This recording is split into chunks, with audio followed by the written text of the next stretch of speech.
The 23 on the front of the gate says it all. This is Michael Jordan's house. But that's about to change. On November 22nd, this legendary property, designed, built, and lived in by Michael Jordan for 19 years, will sell to the highest bidder. And we're giving you a chance to see it like never before. Time to see behind the 23. In the next few minutes, an all-access pass to Michael Jordan's ultra-private compound. He was demanding that if you were going to come to the Breakfast Club, you were going to work. A former teammate reveals why Jordan's home was key to the Bulls' 6 titles. And the ultimate home court advantage. We're on the hardwood of Jordan's personal basketball complex, plus an island escape. You've never seen a pool quite like this.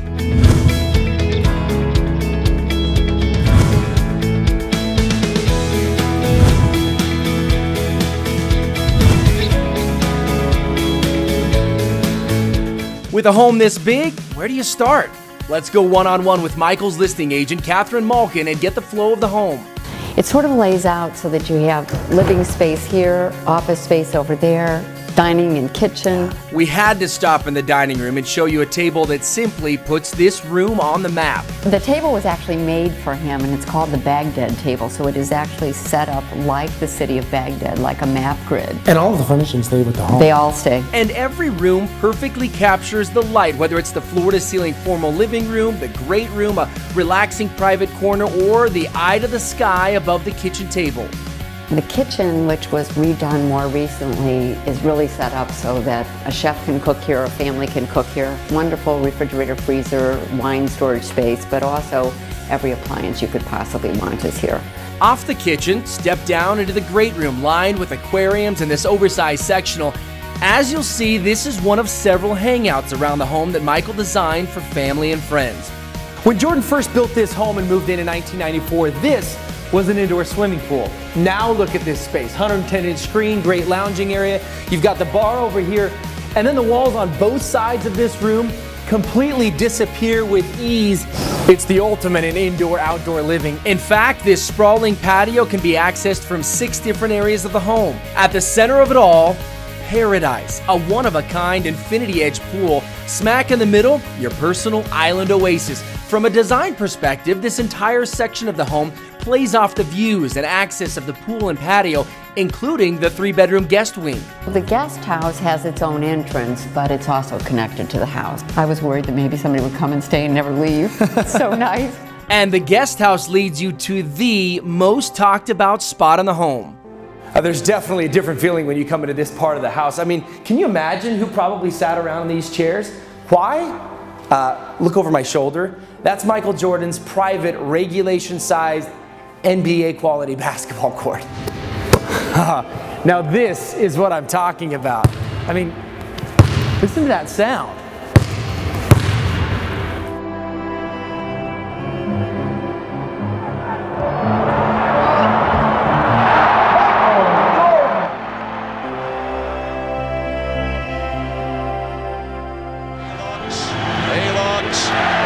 He gives to Jordan.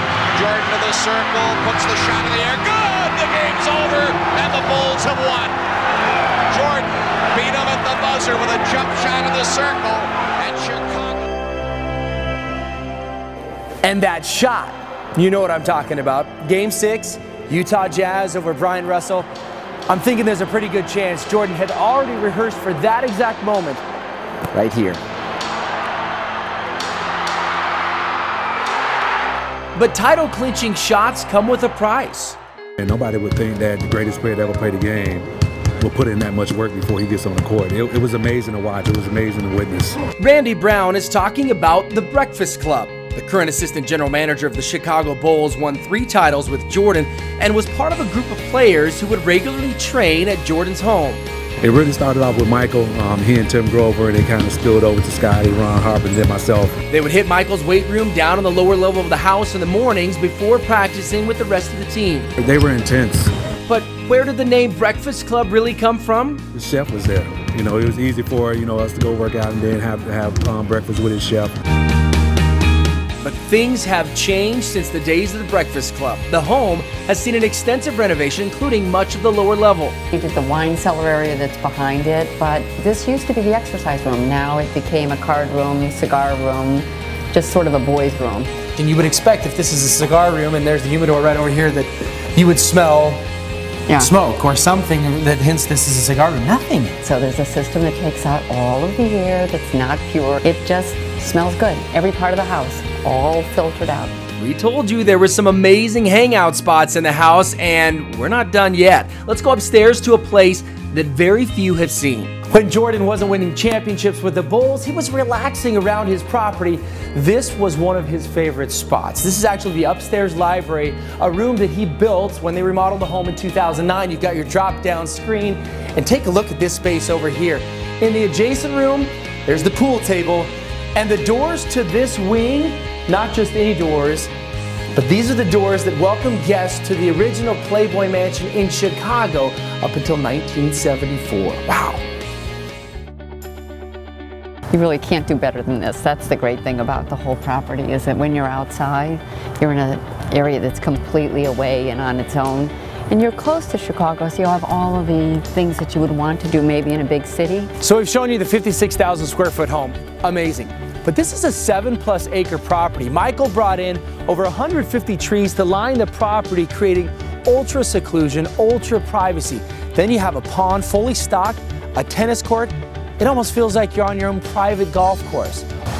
After all, there is a PGA grade putting green right outside your door. And where else in the world will you find Jumpman flags? Pretty cool.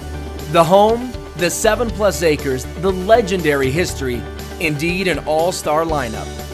I'm here with Nick Leonard. He's with Concierge Auctions and is actually the project manager here at the Jordan House. This originally listed at $29 million. You're telling me this will go to the highest bidder? Yeah, the property is going to sell to the high bidder on November 22nd. We can't wait. And a lot of people may be surprised that Jordan is auctioning his house. We do this all the time. And, you know, fame withheld, Michael Jordan has a lot of similarities to kind of our typical seller. He's an extremely savvy, very successful business person. He has a spectacular property, one of a kind, and he's not using it. So he's taking control of the market, he's setting a sale date, and he's going to auction it to the high bidder. For anybody with any interest, it's now or never. If you'd like more information, just go to conciergeauctions.com or call the number on your screen. Okay, I've got an official Chicago Bulls basketball right here. I'm going to put the pressure on Nick and ask him to sink an NBA 3 on Michael Jordan's home court. You think he can do it? Absolutely. All right. I think he got it! Yeah! Apparently, greatness rubs off. Don't forget, a new owner come November 22nd, the highest bidder.